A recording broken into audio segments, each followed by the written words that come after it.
they never come back. They never come back. Yeah. Well, that's not true. There are, in many regions of the brain, that is true. But there are a couple of regions that it's not true. And in fact, these memory centers, the hippocampus, that's one of the centers that does actually seem to have some degree of regenerative capacity. You know, how capable of meeting the demand of brain atrophy and damage that system is of regeneration is unclear. What I should note, by the way, is that system of the creation of new brain cells, it's what we call neurogenesis, which I think is a great alternative name for a band rather than just Genesis, Phil.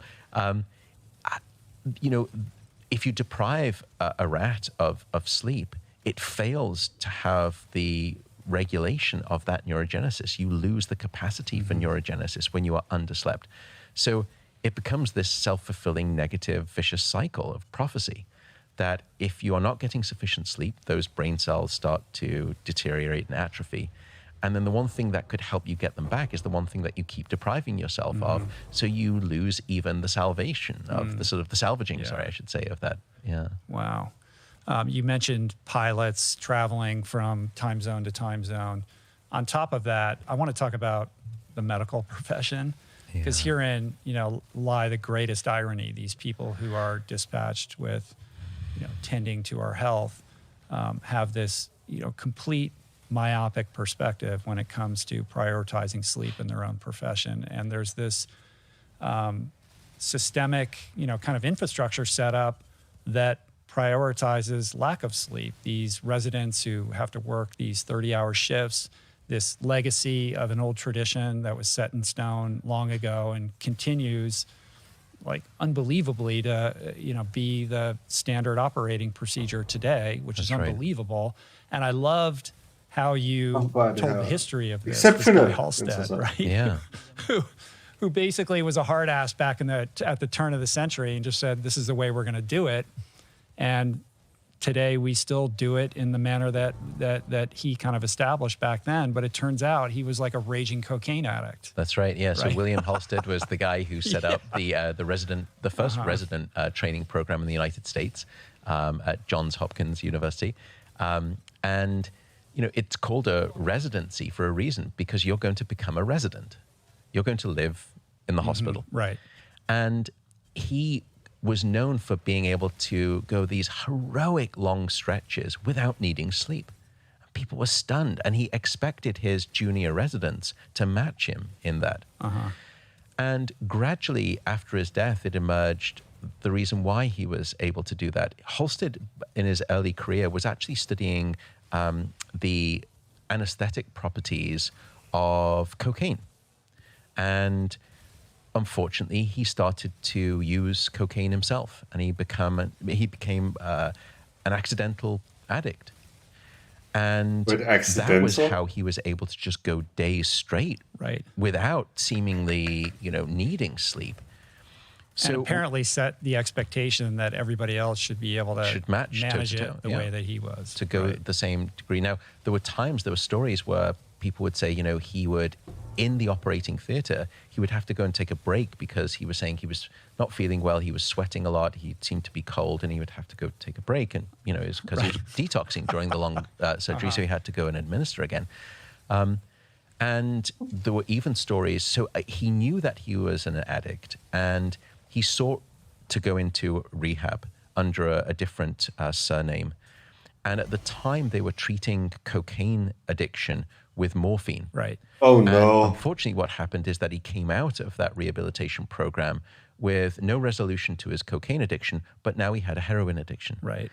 And the story goes that he would, you know, have his shirts, his white shirts, sent away to get laundered in places like Paris, you know, and they would come back both white and starchy, but there would also be other, you know, white related compounds in there. So, and we've never let go of that, you know, arcane and I think inane practice. And it's not medical residents who are at fault here.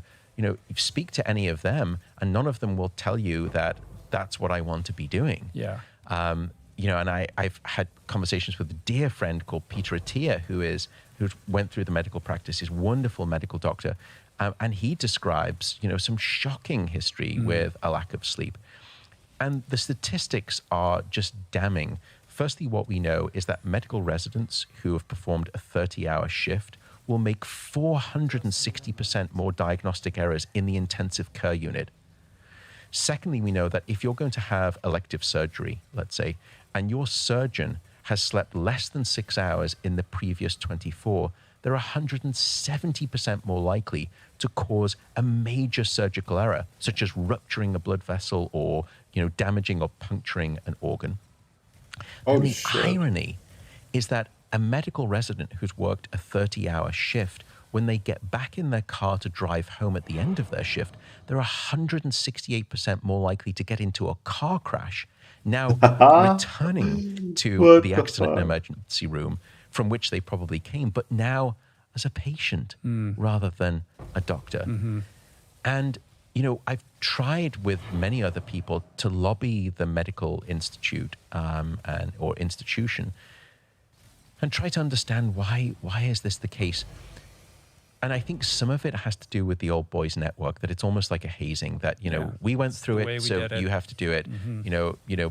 Man up, suit up, boot up, woman up, you need to get through this. This is a rites of passage. And again, it comes back to that idea that toxic thinking that you can fight Mother Nature and evolution is just thick-headed, and that's what the statistics demonstrate to us. I get the idea that you have to develop a level of rigor and emotional resiliency to handle that kind of job, and there is something to be said for, putting people in challenging situations to see how they function under high stress. But the sleep deprivation aspect of it is just ridiculous. When you go through medical school, you take an oath, which is to do no harm.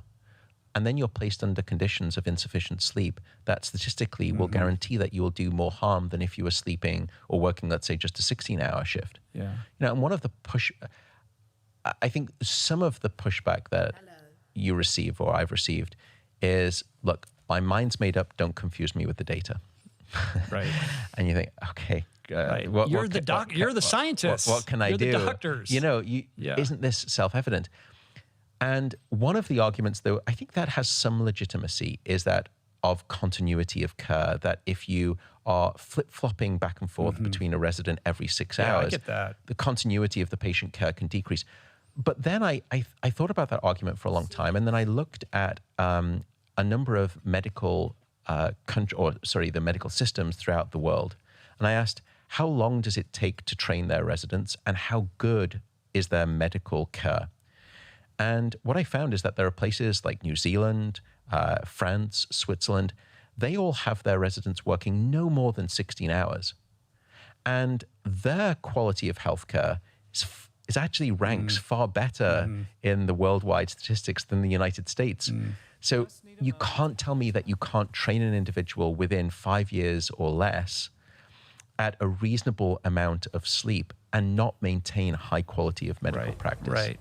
Well, part of the problem tracks back to the fact that there's no education on this in medical school, right? So these doctors who then become hospital administrators don't have the proper background to make a better decision about this. That's exactly right. So I also, myself and some other researchers, you look at the medical curriculum throughout many of these first world nations, and what you discover is that on average, the average medical resident will receive somewhere between an hour and a half to 2 hours of education on sleep relative to the entire medical program. Now, that strikes me because that's 1/3 of their patients' lives. And that 1/3 of their life spent asleep makes a profound difference to their 2/3 of waking health life. Why aren't we investing more in the education of sleep for our medical residents? Well, why aren't we? Have you seen, since the book came out and you've been, speaking regularly on this, have you seen changes, positive movement in this regard? A little, but not too much, unfortunately. I think there are some medical programs around this country, at least, that are doing better than others. There's quite a variability. So some are prioritizing it and understanding its importance. But overall, no, I think that that same sort of some of that hubris is still present. What do we do to change that? Well, I tried early on speaking about this from the statistics of the patients, from a point of view of compassion and empathy for our young residents. And that sort of just falls on deaf ears. Right. What I realized is that you have to speak in a currency with which, medical institutions and administrators will listen to, which is dollars and cents. And when you start to rack up the numbers regarding malpractice suits caused by insufficient sleep, they start paying attention. you start paying attention. Yeah. So I was just stupid. I thought about appealing in the language. Fuck. You gotta follow the money. Oh Yeah, my I god. know. Yeah. Mistakes were made. Holy shit. Halstead reminds me of that TV show, The Nick. Did you watch this show? No, I don't. Steven think I have. Soderbergh did a limited Wait, series several years ago. I think it was for Showtime. I can't remember.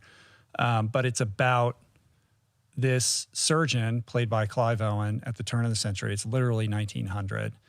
And he's like an Stephen opium Strange. addict, and then he gets introduced to cocaine and heroin, but he's this talented surgeon, and he goes into the theater, and you see the crazy surgeries that they were doing at the time. It's quite an interesting document. I think you would really like it. But I couldn't help but Mental note think, made. I wonder if this character is modeled after I suspect Halstead. so. I suspect if, drug abuse, cocaine and such Right. was involved, then he was this extraordinary power and force that sort of birthed into being, this new way of medical practice. I well imagine it was based on Halstead. Right.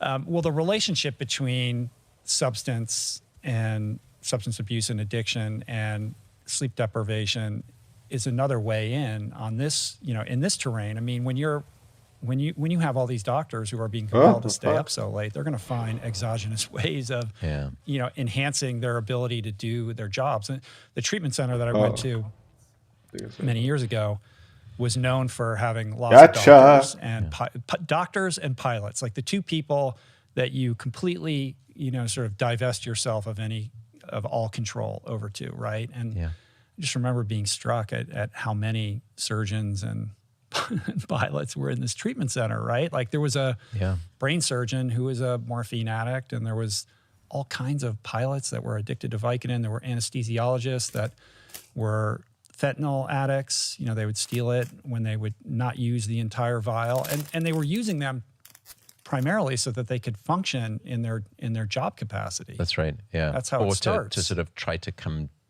back from the disruption. Right. But what we know is that the risk or the probability of someone abusing drugs of abuse in the medical profession is significantly higher than the general population. Yeah. To me, more striking and an equally striking and equally worrisome statistic recently is that the rates of suicide are far higher in young residents. And what we've discovered over the past maybe 10 years, and we've been doing a lot of this work too, is the intimate relationship between sleep and your mental health. And what we know is that when you are not getting sufficient sleep, your suicidal thoughts increase, suicidal planning increases, suicide attempts increase, and tragically, suicide completion also increases as well. And more generally, what we've discovered, and I've been doing this for about 20 years now, we have not been able to discover a single psychiatric condition in which sleep is normal. And so I think sleep has a profound story to tell in our understanding, our treatment, maybe even our prevention of grave mental illness. Well, certainly in saying that, it should be the first stop on the kind of treatment protocol, right? Like, how is your sleep? Let's deal with that first before we look at pharmaceutical interventions. Yeah, it's a stabilizing force. And we know it's a stabilizing force both in terms of your psychology, as we mentioned, impulsivity, but also just from a basic reward brain sensitivity, that your addiction potential from a brain perspective is higher with insufficient sleep. Same individual, two different sleep conditions, two different addictive profiles. Right. Wow. I have to reassess my whole life now. Oh, I'm so sorry. No, it's terribly fine. bad. No, it's good. I want to talk about sleep in adolescents and in teens, because I think the work that you're doing here and the issues that you're trying to raise awareness around are super important.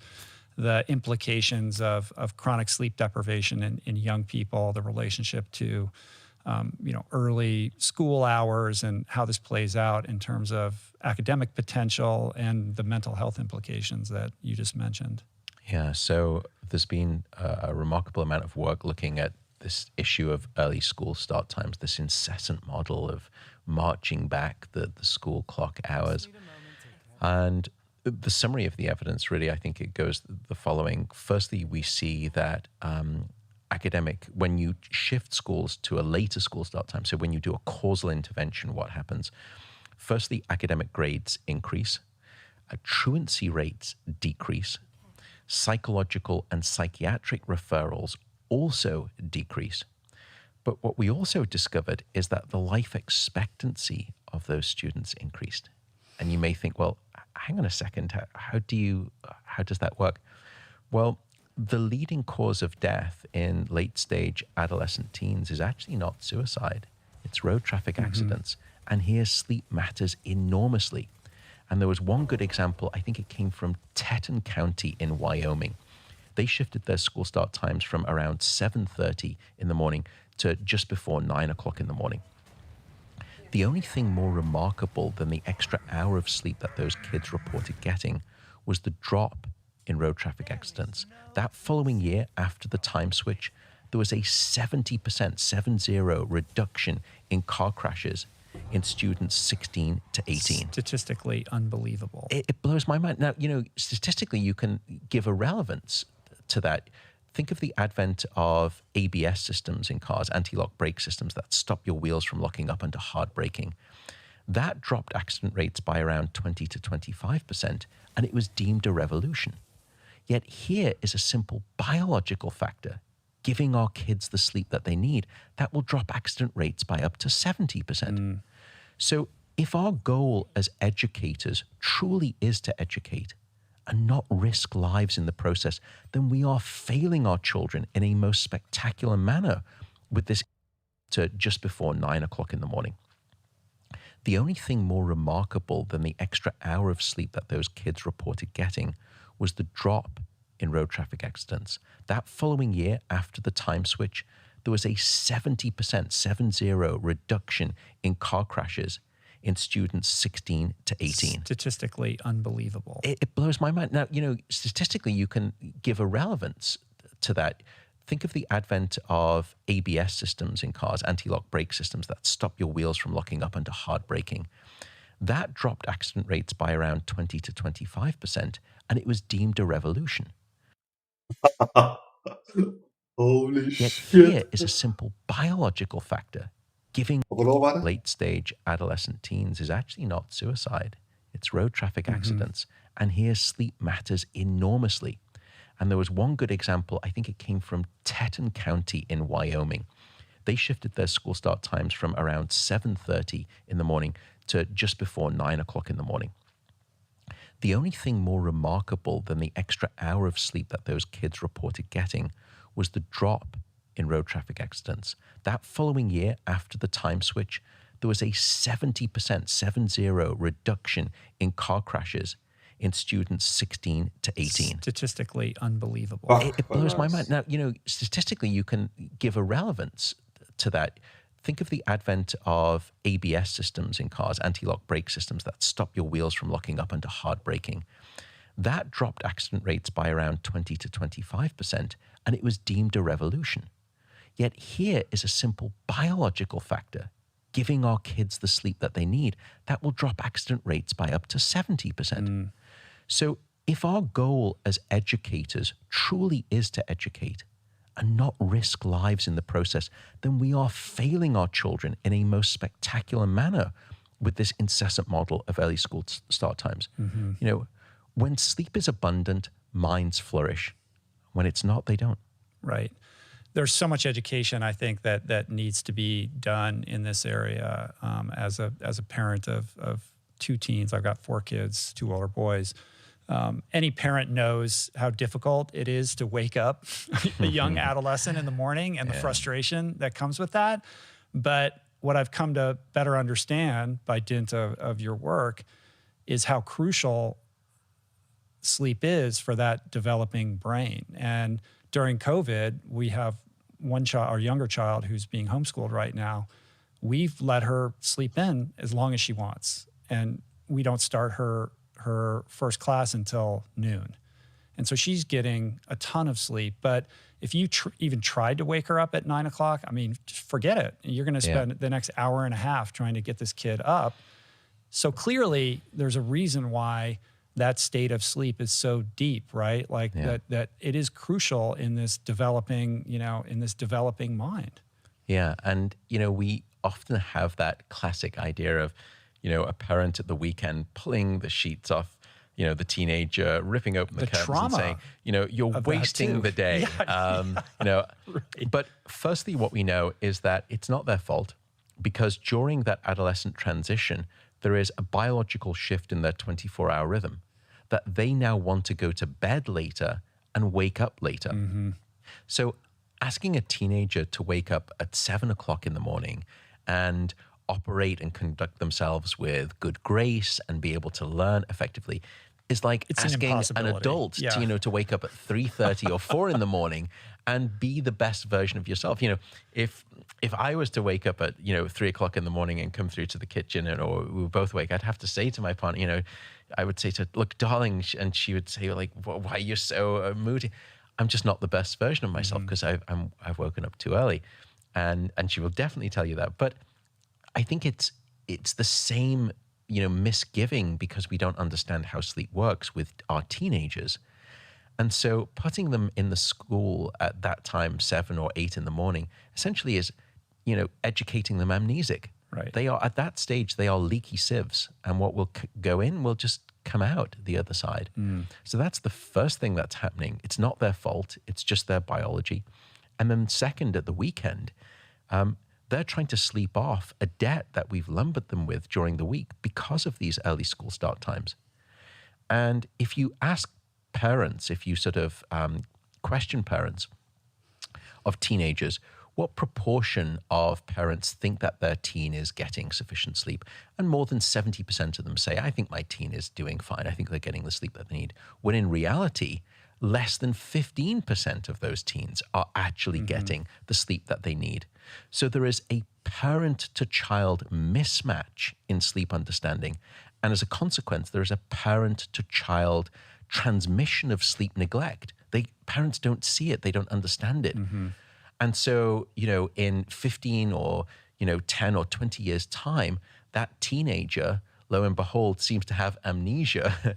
And they, with their own kids, will do the same thing. They'll pull the sheets off and say, you're wasting the day, because it was taught to them by their parents that sleep and getting the right timing of sleep and the right amount of sleep is something shameful. So for that young person, do they need more hours?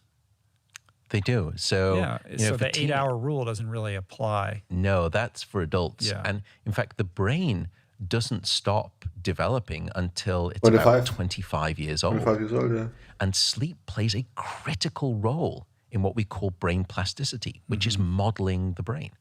It plays a role early in life. In the first couple of years, sleep seems to actually help wire up the brain.